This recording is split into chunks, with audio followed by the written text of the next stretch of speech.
మొట్టమొదటిగా పరిశుద్ధుడైన యేసుక్రీస్తు నామమున తండ్రి అయిన దేవునికి నా హృదయపూర్వకంగా కృతజ్ఞతాస్తుతులు చెల్లించుకుంటున్నాను. దేవునికి మహిమ కలుగును గాక. ఆమె వీక్షిస్తున్న మీకు కూడా యేసుక్రీస్తు నామంలో నా ప్రత్యేకమైన వందనాలు. ప్రియమైన దేవుని బిడ్డలారా, ఈ సమయంలో దేవుడు మనతో మాట్లాడుతున్న దైవ సందేశం ఏంటి అని ఆలోచిస్తే, పవిత్రమును నిష్కలంకమైన భక్తి. పవిత్రమును నిష్కలంకమునైన భక్తి. దేవుడు పవిత్రుడు అని మనకు తెలుసు, నిష్కలంకుడని కూడా మనకు తెలుసు. దేవుడు ఏమై ఉన్నాడో తన బిడ్డలు కూడా అలాంటి వారే ఉండాలని దేవుడు ఎప్పుడూ కోరుకుంటాడు. పవిత్రులుగా ఉండాలి అని, నిష్కలంకులుగా ఉండాలి అని దేవుడు కోరుకుంటూ ఉన్నాడు. ఈ పాపలోకంలో మనము అలాంటి జీవితం కలిగి ఉండి మరలా దేవుని యొక్క పరలోకానికి చేరుకోవాలి. పరలోకానికి చేరుకోవడానికి దేవుడు ఈ లోకమందు ఆయన అనేకమైన వాక్య ధ్యానాలను మనకి అనుగ్రహిస్తూ ఉన్నాడు. ఈ వాక్య ధ్యానాలు గ్రహిస్తూ మన ప్రవర్తనను మార్చుకొని ప్రభు సన్నిధికి వెళ్ళడానికి మనము ఎప్పుడు కూడా ప్రయత్నించేవారుగా ఉండాలి. దేవుని బిడ్డలారా, రైట్, ఒకసారి మనం ఆలోచన చేద్దాం. పవిత్రమును నిష్కలంకమైన భక్తి ఎలా ఉంటుంది, అందులో ఏ విషయాలు దాగి ఉన్నాయి అని ఆలోచిస్తే, యాకోబు గారు రాసిన పత్రిక 1వ అధ్యాయము 27వ వచన భాగంలో దేవుడు తన మాటగా పరిశుద్ధాత్మ ప్రేరణతో తన భక్తుల్ని ప్రేరేపించి మనలాంటి భక్తిలో అభివృద్ధి చెందడానికి, భక్తిని తెలుసుకోవడానికి ప్రయత్నిస్తున్న వారికి దేవుడు చెబుతున్న విలువైన వాక్కులు రాయబడుతున్న మాట. తండ్రి అయిన దేవుని ఎదుట పవిత్రమును నిష్కలంకమునైన భక్తి ఏదనగా అన్నాడు. ఇక్కడ ప్రశ్న వేస్తూ ఉన్నాడు. ప్రశ్న వేస్తూ సమాధానము చెప్తున్నట్టుగా దేవుడు మనకి చక్కగా తెలియపరుస్తూ ఉన్నాడు.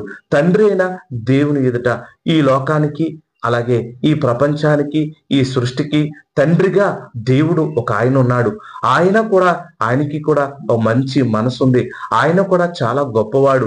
అలాంటి గొప్పవాడిని దగ్గర మనము గొప్పగా బ్రతకాలి అన్నా, లేదా ఆయన యొక్క కనుసైగుల్లోనికి మన జీవితం వెళ్ళాలి అన్నా, మనం కూడా అంత గొప్ప కార్యాలు జరిగించాలి. అందుకనే నరులమైన మన పట్ల ఆయన కృప చూపించి తన కుమారుడైన యేసుక్రీస్తు ద్వారా అనేకమైన శిష్యులను ప్రేరేపించి మనలను కూడా ఆయనతో, ఆయన దగ్గర ఉండడానికి మనలను పిలుచుచూ ఉన్నాడు. పిలవడానికి అర్హత పొందుకోవాలి అంటే ఆయన చెప్పిన రీతిగా మనం బ్రతకాలి. పవిత్రమును నిష్కలంకమునైన భక్తి ఏదనగా అంటున్నాడు.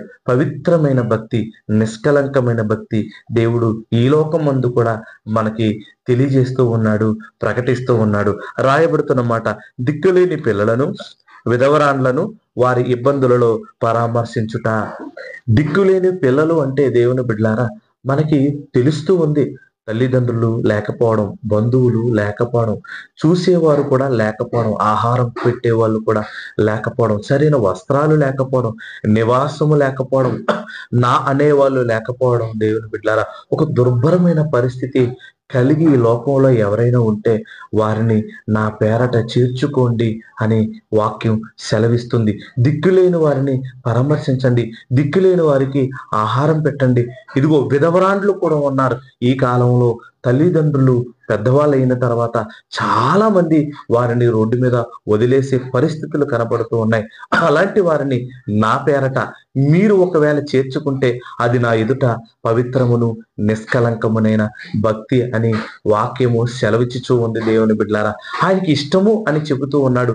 దిక్కులేని పిల్లలకు పట్టెడు అన్నం పెట్టండి, విధవరాండ్లను పరామర్శించండి, వారికి సంవత్సరానికి ఒకసారైనా 2 సార్లైనా కాటన్ చీర లాంటివి కొనివ్వడానికి ప్రయత్నించండి, కనీసం ఆహారం పెట్టడానికి ప్రయత్నించండి. ఇలాంటి ప్రయత్నాలు, ఇలాంటి కార్యాలు దేవునికి చాలా ఇష్టము. ఎందుకంటే సామెతల గ్రంథములోను, కీర్తన గ్రంథములోను దేవుడు చెబుతూ ఉంటాడు, పేదవారిని కటాక్షించువాడు ధన్యుడు అని రాశాడు. దేవుని బిడ్డలారా, ఇవి చేస్తున్నప్పుడు ఆయన చాలా ఇష్టపడతాడట. ఇవి మాత్రమే కాకుండా మరొక బాధ్యతను కూడా దేవుడు మనందరికీ అప్పగిస్తూ ఉన్నాడు. రాయబడుతున్న మాట, ఇహలోక మాలిన్యము తనకంటకుండా తన్ను తాను కాపాడుకొనుటే. ఇహలోక మాలిన్యము పాపానికి కారణమైన మనలోనికి మాలిన్యాన్ని తెచ్చే ప్రతి లక్షణాన్ని దూరం చేసుకోమని దేవుడు చెప్తూ ఉన్నాడు. ఇహలోక మాలిన్యము వీటి వల్ల వస్తుందని మనం బైబిల్ని అడుగుతున్నప్పుడు బైబిల్లో చెప్పబడుతున్న మాట, శరీరాశ, నేత్రాశ, జీవపు డంబం, వాటి వలన మనుషులు పాపాత్ములుగా మారిపోతారు. అందుచేత వాటికి దూరముగా ఉండమని చెప్తూ ఉన్నాడు. ఆయన ఎదుట పవిత్రమైన భక్తిని మనం కనుపరచాలి అంటే దేవుని బిడ్డలారా, ఇదిగో పాపానికి దూరంగా ఉండాలి. అలాగే దిక్కులేని బిడ్డలను, విధవరాండ్లను మనము పరామర్శించాలి. ఇలా పరామర్శించిన వాళ్ళు, ఇలాగ చూసిన వాళ్ళు, ఇంత భక్తి కలిగిన వాళ్ళు బైబిల్లో ఎవరైనా ఉన్నారా అని ఆలోచిస్తున్నప్పుడు మరలా బైబిల్లోనే మరొక చోట మనకి చక్కటి సమాధానము దొరుకుతూ ఉంది. రాయబడుతున్న మాట యోబు గ్రంథము 1వ అధ్యాయము 1వ వచనం. ఊజు దేశమందు యోబు అను ఒక మనుషుడుండెను. యథార్థవర్తనుడును, న్యాయవంతుడనై దేవుని యందు భయభక్తులు కలిగి చెడుతనమును విసర్జించిన వాడు. దేవుని బిడ్డలారా, ఊజు దేశము ఉంది అని దేవుడు చెబుతూ ఉన్నాడు. ఊజు దేశం, ఆ దేశంలో ఒక మనుషుడు ఉన్నాడు. ఆ మనుషుని పేరు యోబు. ఈ యోబు అనే ఆయన యథార్థవర్తనుడు, న్యాయవంతుడునై ఉండి దేవుని యందు భయభక్తులు కలిగి చెడుతనమును విసర్జించిన వాడు. యోబు జీవితంలో దేవుని బిడ్డలారా, అతను ఎంత యథార్థవర్తనుడో, మరి ఎంత భయభక్తులు కలిగిన వాడో మనకి ఇక్కడ చక్కగా వాక్యం సెలవిస్తూ ఉంది. ఇహలోక మాలిన్యాన్ని అతడు అంటించుకోలేదు. 31వ అధ్యాయము 1వ వచనంలో కూడా యోబు తను మాట్లాడుతూ ఉంటాడు. ఏమని మాట్లాడతాడు అంటే, నేను నా కన్నులతో నిబంధన చేసుకుంటుని కన్యకను నేనేలాగ చూచుదును. దేవుని బిడ్డలారా, ఇదిగో కన్నులకు నిబంధన పెట్టుకున్నాడట. ఈ కన్నులతో నా భార్యను చూసినట్లుగా, నా భార్యను నేను ప్రేమించినట్లుగా ఇంక ఏ స్త్రీని కూడా నేను నా కన్నులతో నేను చూడను, నా కన్నులతో నేను ఆశపడను అని తన కన్నులకు నిబంధన ఏర్పాటు చేసుకున్నాడట. దేవుని బిడ్డలారా, నేత్రాస లేని వాడిగా యోబు జీవితం మనకి ఇక్కడ చక్కగా కనబడుతూ ఉంది. ఆ తర్వాత అదే అధ్యాయములో దేవుని బిడ్డలారా, ఒక్కసారి మనం ఆలోచన చేస్తే 16వ వచనం నుండి ఆలోచన చేస్తే, బేదలు ఇచ్చేయించిన దానిని నేను బిగబెట్టను అంటున్నాడు. బేదలు ఇచ్చేయిస్తే నేను బిగబెట్టను అంటున్నాడు. విధవరాండు కన్నులు క్షీణించిపోతున్నప్పుడు, వారు క్షీణించిపోతూ ఉన్నప్పుడు నేను చూసి ఊరుకోలేను అంటున్నాడు. ఇంకా తల్లిదండ్రులు లేని వారిని నా అన్నములో కొంచెమైనను ఇయ్యక అంటున్నాడు. అంటే తల్లిదండ్రులు లేని వారికి ఆహారము పెట్టకుండా ఉండలేదట. దేవుని బిడ్డలారా, ఈ పదజాలాలను వింటే మనకి ఎంత ఆశ్చర్యం కలుగుతుందో తెలుసా? దేవుని బిడ్డలారా, ఒకసారి ఆలోచన చేద్దాం. ఈ మాటలన్నీ వింటున్నప్పుడు మనం చాలా జాగ్రత్తగా పరిశీలన చేయాలి.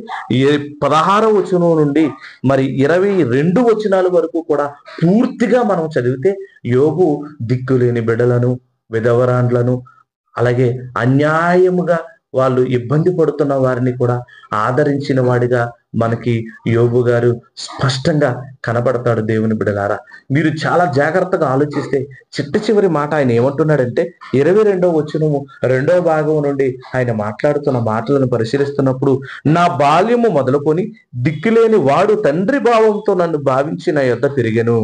నా తల్లి గర్భమందు పుట్టిన నాట నుండి దిక్కు లేని వానికి నేను మార్గదర్శినైతిని అన్నాడు. దిక్కులేని వారికి అతడు మార్గదర్శట. అంటే ఎవరైనా ఆ ఊజు దేశంలో ఎవరైనా దిక్కులేని వారు ఉంటే వారిని ఆదరించే వాళ్ళు ఎవరున్నారు అంటే యోబు ఉన్నాడు. మరి దిక్కు లేని వారిని ఆదరించేవాడిగా ఉన్నాడు. తల్లిదండ్రులు లేని వారిని ఆదరించేవాడిగా ఉన్నాడు. మరి పెద్దలను ఆదరించేవాడిగా ఉన్నాడు. విధవరాండ్లను ఆదరించేవాడిగా ఉన్నాడు. మరి అన్ని కోల్పోయిన వారికి ఆశ్రయముగా యోబు జీవితం మనకి బైబిల్ గ్రంథంలో స్పష్టంగా కనబడుతుంది. దేవుని బిడ్డలారా, తండ్రి అయిన దేవుని ఎదుట పవిత్రమును నిష్కలంకమునైన భక్తి కనుపరిచిన వాళ్ళు ఎవరు బైబిల్లో అంటే యోబు గారని మనము స్పష్టంగా బైబిల్ గ్రంథము చెబుతున్నప్పుడు గ్రహించి తెలుసుకోవలసినదిగా ఉన్నది. దేవుని బిడ్డలారా, మనము కూడా ఆయన యందు భక్తి కలగాలి. మనము కూడా పవిత్రమును నిష్కలంకమైన భక్తిని మన జీవితంలో కూడా కనుపరచాలి. అంటే దేవుని బిడ్డలారా, ఎవరో ఏదో చెప్పింది కాదు, మీరే మీ చేతులతో మీ తండ్రి అయిన దేవుని ఎదుట పవిత్రమును నిష్కలంకమైన భక్తిపరులుగా నిలబడాలని ఈ మాటల ద్వారా దేవుడు ఇప్పుడు మీతో మాట్లాడుచూ ఉన్నాడు. ఈ మాటలు విన్న మీరు అనేకులకు షేర్ చేయండి. మీ చేతుల ద్వారా దేవుడు ఇలాంటి భక్తిని కోరుకుంటున్నాడు. మీ బ్రతుకుల ద్వారా, నా బ్రతుకు ద్వారా ఆయన ఇలాంటి భక్తిని కోరుకుంటూ ఉన్నాడు. దేవుని యొక్క ఆత్మ ఎవరిలో ఉంటుందో వారు ఇలాంటి భక్తిని కనుపరచడానికి జీవిస్తూ ఉంటారు. వారి యొక్క నెల జీతాన్ని ఇస్తూ ఉంటారు. వారికి సహాయము ఎవరైనా కొదువుగా ఉంటే, వాళ్ళకి చేయగలిగిన స్తోమత ఉంటే వెనక్కి తీయకుండా వాళ్ళు చేసేవారిగా ఉంటారు. దేవుని బిడ్డలారా, ఇదిగో యోబు కన్నులకు నిబంధన ఏర్పాటు చేసుకున్నాడు. ఆ తర్వాత తన చుట్టూ ఉన్న వారికి నేనేదో ధనవంతుడునని కొని ఆడబడినట్లుగా అతడు జీవించలేదు గాని తన ధనము ద్వారా, తన పరిస్థితి ద్వారా, తన ఆర్థికమైన స్తోమత ద్వారా అనేకులను ఆదరించిన వాడిగా ఉండి మార్గదర్శి అయ్యాడు. ఈ రోజు కూడా ఈ వాక్యం ద్వారా అతడే మార్గదర్శిగా ఉన్నాడని మనం గమనించాలి దేవుని బిడ్డలారా. అందుకనే ప్రభు అయిన యేసుక్రీస్తు ఈ లోకానికి వచ్చినప్పుడు అనేకులు తనను వెంబడిస్తున్న వారికి ఆయన చెబుతున్న మాట, నువ్వు నీ ఆస్తి నమ్మి బేదలకిమ్ము, నీ ఆస్తి నమ్మి బేదలకిమ్ము అని చెబుతున్నప్పుడు చాలా మంది అర్థం చేసుకోలేదు. ఎందుకు ఆయన ఇమ్మన్నాడు, ఎందుకు ఆయన ఖర్చు చేయమన్నాడు, ఎందుకు ఆయన అనేకుల కొరకు ఆలోచన చేయమన్నాడు అంటే తండ్రి అయిన దేవుని ఎదుట పవిత్రులుగాను నిష్కలంకులుగాను మనలను నిలబెట్టాలి అని. ఈ లోకంలో ధనమే కదండి ప్రాముఖ్యం. దానినే అతి తక్కువగా చూసి దేవుణ్ణి ఎక్కువగా చూడడం అనేది ఇహలోక మాలిన్యము అంటించుకోకుండా బ్రతకడమే అని దేవునికి, యేసుక్రీస్తు వారికి తెలుసు కనుక అది మనకి చెబుతూ ఉన్నారు. గ్రహించే వాళ్ళు వెంబడిస్తూ ఉన్నారు, గ్రహించని వాళ్ళు ఇంకా ఆలోచనలు చేస్తూ సతమతం అవుతున్నారు. మనమైతే ఈ మాటను బట్టి గ్రహించి దేవుని సన్నిధానములో వృద్ధి చెందుటకు, అభివృద్ధి చెందుటకు ముందుకు అడుగులు వేయాలి అని ప్రతి ఒక్కరిని బ్రతిమలాడుకుంటూ ఈ మాటలు ఈ వినికిడిలో ముగించుచూ ఉన్నాను. వినిన మీ అందరికీ యేసుక్రీస్తు నామములో నా ప్రత్యేకమైన వందనాలు. ప్రార్థన. ప్రేమ కలిగిన దేవ, ప్రేమ స్వరూపి, రక్షక, మీ యొక్క కృపా కార్యక్రమాన్ని బట్టి ఈ విలువైన మాటలు పలికించినందుకే వందనాలు. ఈ మాటలు మరి ద్వారా మేము మీ కొరకు జీవించినట్లుగా మమ్మల్ని బలపరచమని యేసుక్రీస్తు నామముని ప్రార్థన అడిగి పొందుకొని ఉన్నాం. పరలోకమందున మా కన్న తండ్రి. ఆమేన్.